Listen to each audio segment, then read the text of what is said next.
But Anthony, your government has modelled negative gearing changes and CGT changes. Well, the Treasurer has done that. That's not right. Well, it is. The public actually service. right. Well, under our public service, we actually value the public service, and we value them coming up with ideas and doing assessments. That's what's happened. I can't but believe, I have David, been to be very honest. clear. I have been very clear about what our position is and why that is the case. Was it modelled? It certainly wasn't commissioned by us to do so. It was modelled by the government. It was that's publicly available. This Prime Minister has a problem with the truth. You do seem to be having trouble saying where you would cut. You've said a lot of areas where you won't.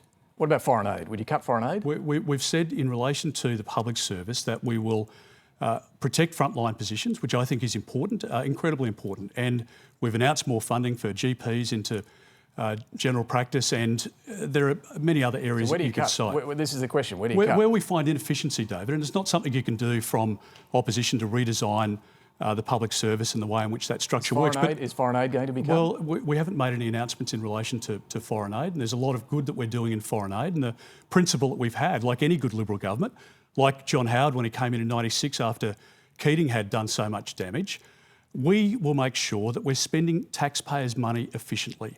Okay. And whatever we can give back, we will, which is why we've said that to deal with the crisis that Anthony's created, in everybody's budget at the moment, we'll give back $1,200 of people's tax that they've paid by way of rebate.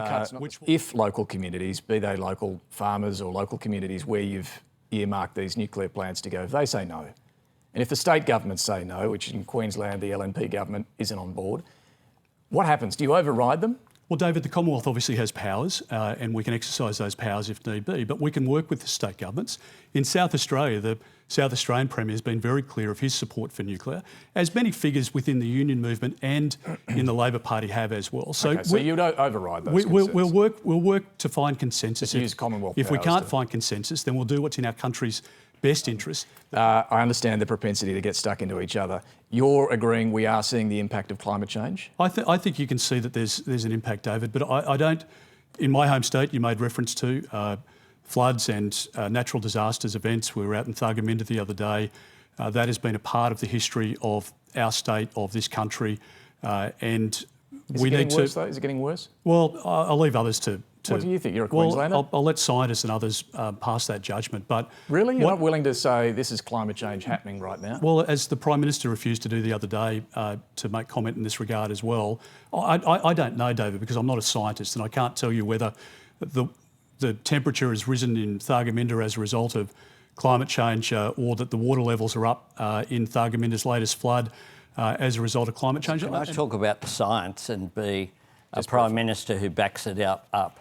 The science is very clear. It doesn't mean that every single weather event is because of climate change. It does mean that the science told us that the events would be more extreme and they'd be more frequent. And that is what we are seeing playing out, whether it be increased bushfires, increased flooding, these extreme weather events that are having an impact. Well, David, the reference I was making was shouldn't have been to the President. It was in relation to sources from the Prabowo government. So was that a mistake? It was a mistake, and I'm happy to admit that what we got from the Indonesian authorities in the reports, and the Prime Minister commented on these reports yesterday as well, was that the sources inside the Prabowo government confirmed that was the case. Do you trust him was the question? Well, we trust the United States, and I don't know the President.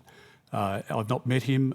The Prime Minister obviously has been able to. So you're not willing to say you trust Donald Trump? I don't know Donald Trump is my point. My point is that who I trust is the Australian people, and my job is to stand up for our country's interests, which is what I did when we negotiated the AUKUS deal with President Biden. Okay. Mr Albanese, do you trust Donald Trump?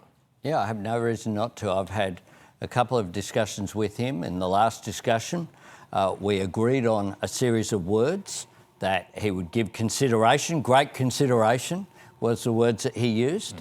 And do you trust China's president, Xi Jinping? I have no reason not to either. In terms of the discussions that we have had, as one-on-one discussions have been important. China's our major trading partner. 1 in 4 Australian jobs depends upon trade. Dutton, do you trust Xi Jinping? Well, David, again, I don't know the President of China, but I believe very strongly in the relationship that we have because of the reasons the Prime Minister outlined. Would it really be a disaster for the country, or is this just a bit of political hype if the other guy won? Mr. Albanese? I think there are very different values that we have. I can have a private discussion with Peter. I can call him round to the office, and he does so regularly. And my office is open to every member of Parliament. But I don't take this personally. But I have a very different view of Australia. And I think that Peter has taken his party to a more conservative bent than it has ever been. And I want very much to be able to continue the work that our government's been able to achieve. All right, Mr. Dutton. Well, David, on matters of national security or issues that are important for our country, the Prime Minister and I can have a conversation and have on a number of occasions to find a bipartisan position to advance that cause. But as Anthony points out, we've got different visions and different pathways, and it really hurts me to see young Australians completely locked out of the housing market. It hurts me to see young families putting off having kids under this government. And the reason the Prime Minister is running a scare campaign at the moment is that he doesn't want to talk about the reality of the last 3 years, which has been a failure for our country. And the 29,000, 30,000 small businesses, behind every one of those stories is somebody who's lost their home, somebody who's lost their life savings or their job.